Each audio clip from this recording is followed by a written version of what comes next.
السلام علیکم، امید ہے آپ سب خیر و عافیت سے ہوں گے۔ تو آئیے آج کی آیتیں شروع کرتے ہیں۔ بسم اللہ الرحمن الرحیم وابتلوا اليتامى حتى إذا بلغوا النكاح فإن آنستم منهم رشدا فادفعوا إليهم أموالهم ولا تأكلوها إسرافا وبدارا أن يكبروا ومن كان فقيرا فليأكل بالمعروف فإذا دفعتم إليهم أموالهم فأشهدوا عليهم وكفى بالله حسيبا۔ شروع اللہ کے نام سے جو بڑا مہربان نہایت رحم کرنے والا ہے۔ اور یتیموں کی جانچ پرکھ کرتے رہو یہاں تک کہ وہ نکاح کی عمر کو پہنچ جائیں، پھر اگر تم ان کے اندر سوچ بوجھ پاؤ تو ان کے اموال ان کے حوالے کر دو اور تم اسے ہڑپ نہ کر جاؤ اسراف و جلد بازی کر کے، اس ڈر سے کہ وہ بڑے ہو جائیں گے۔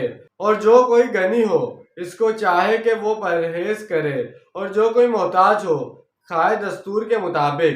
پھر جب تم ان کے مال ان کے حوالے کرو تو اس پر گواہ ٹھہرا لو، اور اللہ کافی ہے حساب لینے کے لیے۔ تم محسوس کرو کہ اب یہ باشعور ہو گئے ہیں، سمجھدار ہو گئے ہیں۔ ایسے نہ ہو کہ تم یتیموں کا مال ضرورت سے زیادہ اور جلد بازی میں خرچ کرنے لگو، اس خیال سے کہ بچے بڑے ہو جائیں گے تو یہ مال ان کے حوالے کرنا ہے، لہٰذا اس سے پہلے ہم اس میں سے جتنا ہڑپ کر سکتے ہیں کر لیں۔ یتیم کا ولی اگر خود غنی ہے، اللہ نے اس کو دے رکھا ہے، اس کے پاس کشائش ہے، تو اسے یتیم کے مال میں سے کچھ بھی لینے کا حق نہیں ہے، پھر اسے یتیم کے مال سے بچتے رہنا چاہیے۔ اگر کوئی خود تنگ دست ہے، محتاج ہے اور وہ یتیم کی نگہداشت بھی کر رہا ہے، اس کا کچھ وقت بھی اس پر صرف ہو رہا ہے تو معروف طریقے سے اگر وہ یتیم کے مال میں سے کچھ کھا بھی لے تو کچھ حرج نہیں ہے۔ اسلام کی تعلیم بڑی فطری ہے، اس میں غیر فطری بندشیں نہیں ہیں جن پر عمل کرنا ناممکن ہو جائے۔ ان کا مال و متاع گواہوں کی موجودگی میں ان کے حوالے کیا جائے کہ ان کی یہ چیزیں آج تک میری تحویل میں تھیں، اب میں نے اس کے حوالے کر دی ہیں۔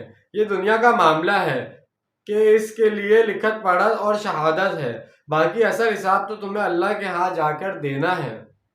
للرجال نصیب مما ترک الوالدان والاقربون وللنساء نصیب مما ترک الوالدان والاقربون مما قل منه او کثر نصیبا مفروضا۔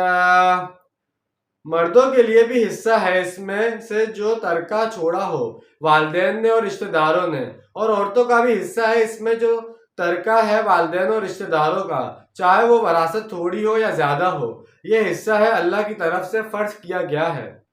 یہاں پہلی مرتبہ عورتوں کو وراثت کا حق دیا جا رہا ہے، ورنہ قبل ازیں اسلام عرب معاشرے میں عورتوں کا کوئی حق وراثت نہیں تھا۔ اللہ کا قانون اس پر ہر صورت میں پوری طرح نافذ ہونا چاہیے۔ آگے آپ دیکھیں گے کہ اس قانون وراثت کی کس طرح بار بار تاکید آ رہی ہے۔ ساتھ ہی آپ یہ بھی دیکھتے رہیں کہ ہمارے معاشرے کے اندر اللہ تعالیٰ کے اس حکم کی کس طرح دھجیاں بکھرتی ہیں۔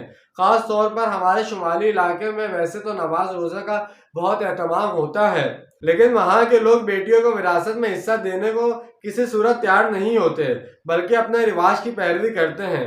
شریعت کی کچھ چیزیں بہت اہم ہیں اور قرآن میں ان کا حکم انتہائی تاکید کے ساتھ آیا ہے۔ تو جیسے کہ آج ہم نے 2 آیتوں کا ترجمہ و تفصیل بیان کی ہے، امید ہے کہ آپ کو سمجھ میں آئی ہوگی، پسند آئی ہوگی۔ ملتے ہیں اگلی ویڈیو میں، اپنا ڈھیر سارا خیال رکھیے گا۔ جب تک کے لیے اللہ حافظ، فی امان اللہ۔